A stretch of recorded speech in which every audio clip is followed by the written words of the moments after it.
Muchas gracias, Ana, y sobre todo, pues la invitación al Centro Victoria, pues por toda la trayectoria que tiene, etcétera, pero también para dar cuenta de un proceso en donde el programa, no sé qué estatus tenga, ¿no? Si va a ser un programa Administrativamente es especial. programa especial, pero se deriva de la ley, por tanto es plan. Bueno, ahí habría que ubicar en qué está, pero que no es tan difícil planear de manera participativa. Digamos, el programa está cumpliendo con los tiempos también, a lo mejor no coincidió con el Día de los Derechos Humanos, pero está en el calendario de la planeación, se puede hacer junto con la sociedad civil, ¿no? Habría que ver los resultados porque siempre también el hecho de que el proceso sea incluyente no garantiza pues que los resultados incorporen todas las propuestas de sociedad civil, pero digamos es una experiencia en donde que hace surgir la pregunta, ¿no? ¿Por qué no en otras áreas se generaron procesos de manera similar? ¿No? Porque hubieron foros en el marco del Plan Nacional de Desarrollo, que fueron muy acotados, también como yo estuve en uno de los tiempos muy acotados, las preguntas muy dirigidas, etcétera, pero se abrieron esos espacios. Pero en la elaboración de los programas sectoriales, como que el gran ausente fue precisamente pues la voz de otros actores que no fuera lo gubernamental, ¿no? Y pues no sé qué opinas frente a eso, Laura. Respondiendo a la pregunta de cómo incorporar el enfoque de los derechos en el diseño, implementación y evaluación de los programas económicos y sociales y qué criterios más allá de los indicadores cuantitativos, pues primero lo que creo que sería importante es identificar si el Estado mexicano actual es un Estado tendente a la garantía de derechos, ¿no? Y que creo que aquí hemos observado que hay un conjunto de claroscuros y ambigüedades que todavía no permiten hacer afirmaciones contundentes, pero que sí dan cuenta de algunas cosas. Uno es que se privilegia lo presupuestal por encima de los derechos o de las orientaciones que pueden dar los derechos humanos. Entonces eso ya es contradictorio, ¿no? En términos de cómo están establecidos los derechos humanos en el Plan Nacional de Desarrollo, pues ahí lo que llama la atención es que están sobre todo ligados a la parte de la seguridad y de los derechos civiles. Solamente se enumera una vez o se enuncian los derechos sociales.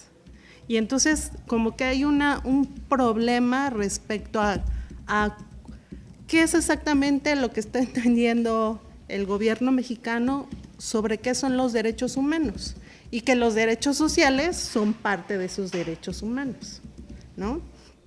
Entonces, desde el diseño, ¿no? Desde el diseño empiezan a haber como falta de coherencia y bueno, pues eso ya después se va a traducir en cómo lo van a operacionalizar las diferentes dependencias, qué van a entender por derechos humanos y por derechos sociales en particular.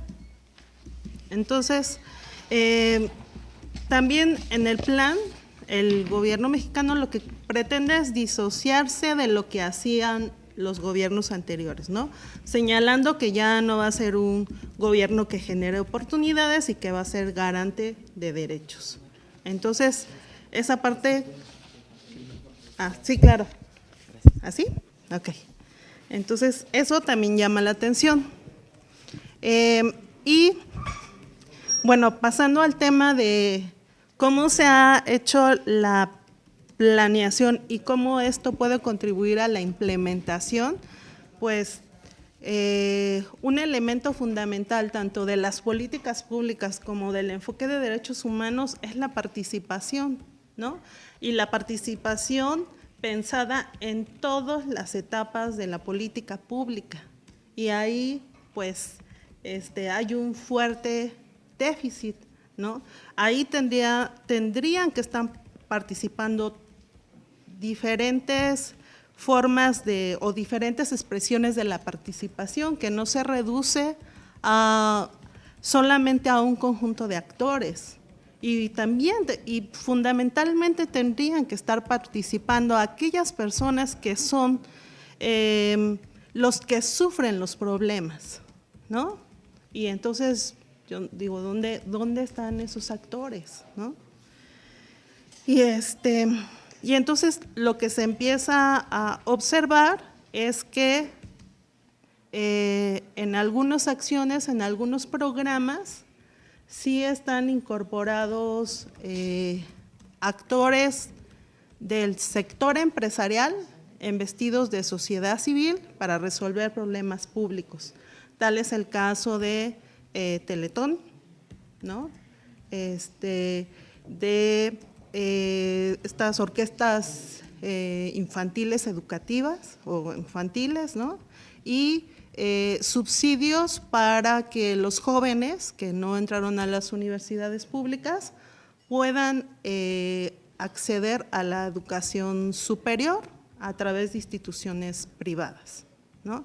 Entonces, ahí empezamos a ver algunos elementos que creo que son preocupantes, ¿no?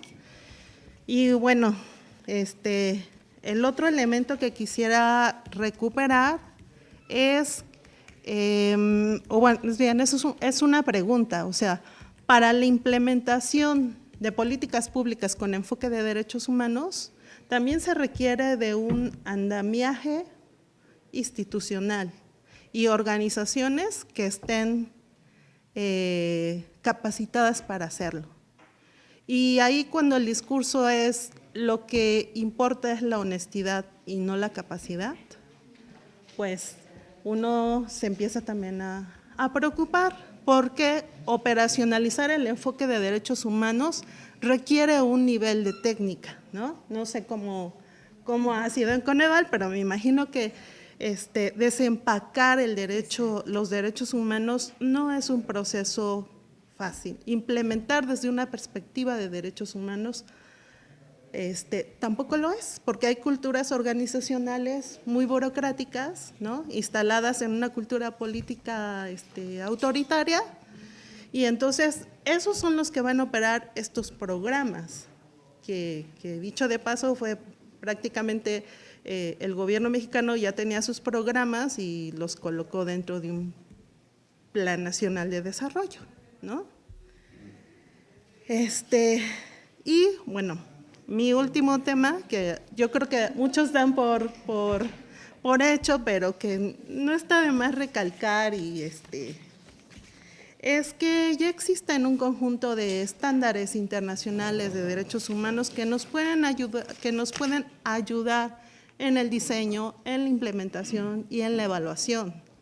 Entonces, pactos, tratados, convenciones, la Constitución misma tiene elementos, el entramado, el diseño normativo, ¿no? En muchos casos es de avanzada. Entonces hay que utilizar eso y hay que cumplir con lo que dice el artículo 1 constitucional. Todas las autoridades en todos sus niveles tienen que respetar, proteger, garantizar y promover los derechos humanos. Entonces, y bueno, ahora sí ya cierro, porque en términos de lo cualitativo, los indicadores representan un instrumento, pero se tienen que contextualizar. Y algo que ha emitido últimamente la Corte Interamericana son las señales de progreso, ¿no? Los estados tienen que mencionar también esas señales de progreso, y eso significa preguntarles a las personas qué tan satisfechos están sobre la actuación del Estado para garantizar los derechos. Entonces, como que creo que hay un conjunto de instrumentos, de herramientas que podemos utilizar para tratar de contrarrestar estos déficits que estamos observando y avanzar hacia un estado de bienestar, un estado de desarrollo, porque también tengo dudas sobre eso, pero bueno, la idea de los derechos humanos es que las personas vivan de manera digna. y entonces, pues con eso cerraría mi participación. Muy bien, pues muchas gracias por ceñirse a los tiempos, sobre todo después de haber optado por esta exposición continua, ¿no? En donde pues han aparecido una serie de elementos en diferentes niveles, muchas coincidencias, pero también se colocaron una serie de puntos. Estoy segura que en el resumen se me van a quedar cosas pendientes, pero vamos a tener posibilidades de que en la siguiente ronda, después de un receso, podamos recuperar. Si me permiten, de manera muy breve, creo que considero que de las diversas participaciones se extraen problemáticas de carácter, digamos, más estructural o más amplio, como esta cuestión de la relación entre pobreza y desigualdad, ¿no? Más bien, las voces dijeron hay que empezar a detenernos en esta cuestión de la desigualdad y sobre todo de la desigualdad económica, ¿no? Otro aspecto también de cómo visualizar la austeridad en términos si la austeridad es una forma de gestión o más bien es toda una propuesta económica o de política económica, y lo aclararás, ¿no? Porque para mí me pareció muy importante este ciclo que no nos queda, digamos, al ciudadano o a la ciudadana de a pie, nos suena, digamos, coherente decir hay corrupción, una manera de empezar a combatirla es empezar a achicar, austeridad, ¿quién estaría en desacuerdo con ello? Pero detrás hay toda una propuesta también de política económica, ya me dirás ahí si es esto que me pareció muy importante.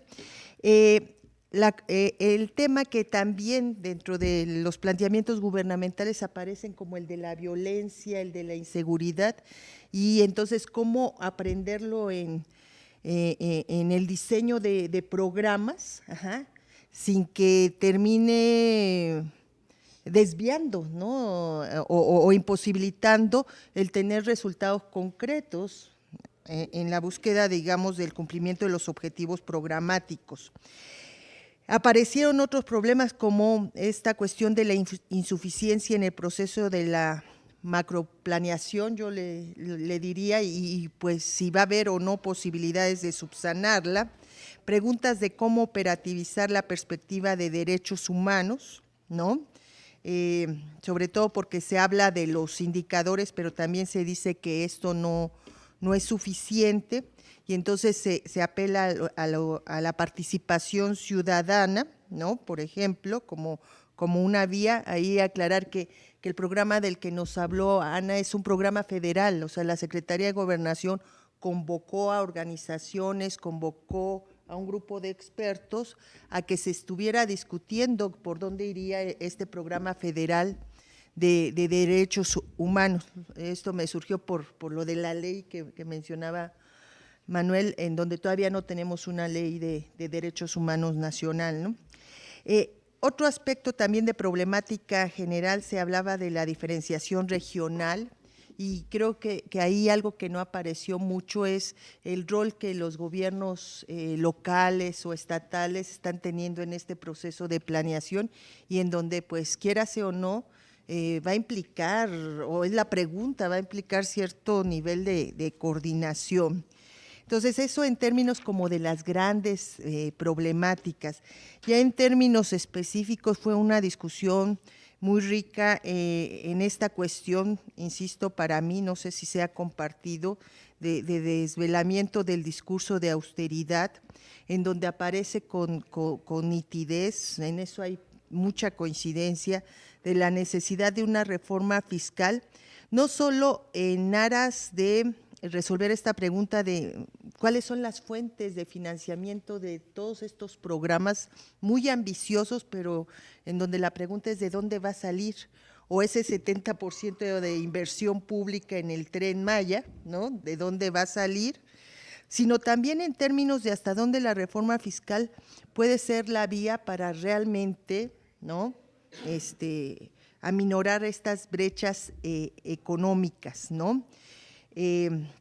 Entonces, se habló también de cómo la inversión pública que pareciera que bajo el esquema de austeridad no está presente con viabilidad, ¿no? Pues sería realmente como el medio a través del cual eso que a lo que se apela de la dinamización del mercado interno, ¿no? O sea, resulta interesante ubicar, Miguel nos hablaba de una nueva subjetividad en donde en momentos anteriores, en años anteriores se hablaba pues del ciudadano, después del cliente. Ahora me está generando la inquietud de que estamos hablando entonces del consumidor, ¿no? Del ciudadano al consumidor, y eso es grave. Nueva gestión, bueno, eso ya es otra etapa de la gestión pública. ¿Cómo? El ciudadano doliente, así. Bueno, sí. Saúl hizo mucho hincapié en esta cuestión de las implicaciones que tiene de alguna manera esta dinámica de planeación en el mundo del trabajo, recuperando esta cuestión de la situación de los salarios actuales, no solo del salario mínimo, sino también del salario de los sectores medios, ¿no? Ahí Federico hacía el señalamiento, los contratos de protección que seguirán, o sea, esto en el marco del refrendo del Tratado de Libre Comercio. Y bueno, Luisa hablaba de la precarización del trabajo, ¿no? Y esta cuestión que me lo voy a llevar, Violeta, de las zonas atoleras, ¿no? Porque no lo había escuchado antes. En economía hay cosas muy interesantes, ¿eh? A mí. Pero lo de la precarización, porque en efecto, o sea, ¿qué tipo de empleos son los que se van a generar a partir de estos proyectos de inversión, ¿no? Entonces, queda también claro, y ahí es esta cuestión de que hasta hace poco también hablábamos de las transferencias como compensaciones, como asistencialismo, pero ahora aparece esto de ver las transferencias como un medio para incrementar el consumo, ¿no? Miguel Ortega nos hacía la pregunta, ¿no? Y sobre todo también a la universidad, ¿no? A las universidades, de que identifiquemos cuál es la ventaja comparativa en México, o sea, realmente en dónde están surgiendo las propuestas alternativas, entendía eso. Por ahí se escucharon voces, pues la ventaja comparativa son los salarios, entonces quizá eso habría que revisarlo, ¿no? Los bajos salarios, ¿no? La pregunta de qué se entiende por bienestar, creo que eso a lo mejor es la pregunta base, qué estamos entendiendo por bienestar frente a esta cuestión de desarrollo. Muchas inquietudes en torno a las transferencias, realmente van a dinamizar la bancarización de estas transferencias, ¿no? Hay comunidades en donde te cobran por ahora sí que por hacer el cobro, ¿no? de la transferencia, que puede ir desde 10 pesos, ¿no? Si estás ahí afuera del cajero automático, o hasta algo más alto en caso de que se tengan que trasladar. Entonces, la bancarización en realidad no es un medio que esté acorde a las comunidades, ¿no? Y que en donde terminan también beneficiándose algunos sectores. En términos de la participación, pues se habló de cómo las consultas, más bien la participación está restringida a la consulta, ¿no? Y bueno, en esta cuestión de la evaluación, ¿no? Ya en la evaluación, Tania nos decía que se veía con ánimo, pues, con buen ánimo, que la planeación recuperó el enfoque de derechos humanos. Pero ya Luisa nos advertía también de cómo no dejar esto en el plano discursivo, y Tania dice, bueno, nuestro problema es cómo operativizarlos, ¿no? Tenemos ya esa herramienta de los indicadores. Naciones Unidas también tiene una batería de más de 200 indicadores. Ahora tenemos lo que nos presenta Coneval, pero pues un elemento que la perspectiva de derechos humanos plantea es por ejemplo, la participación ciudadana, la coordinación interinstitucional, la rendición, la transparencia y rendición de cuentas, por ejemplo, también son vías para garantizar los derechos, ¿no? Pero ella nos decía, bueno, una manera de hacerlo es llegar al presupuesto, ¿no? También ayer en la mesa se decía, ¿estamos frente a un proceso de planeación o estamos frente a un proceso de presupuestación, ¿no? O sea, la presupuestación se está imponiendo sobre los procesos de planeación, ¿no? Y ahora con lo que se mencionó, pues se da más evidencia de ello, ¿no? Entonces, y bueno, esta última cuestión que ya Laura señalaba de que pues al interior de la administración pues está habiendo también algunos problemas en donde se le da prioridad a la honestidad, pero habría que ver también las capacidades técnicas para poder llevar a cabo estos objetivos tan ambiciosos. Pues aquí hago yo el resumen. En la segunda parte, después de un receso de 10 minutitos, ¿no? Tendríamos un espacio como para hacer un intercambio. Creo que hubieron muchos más temas de los que yo coloqué, pero ¿qué les parece si con un café, 10 minutos de descanso, regresamos con más ánimo?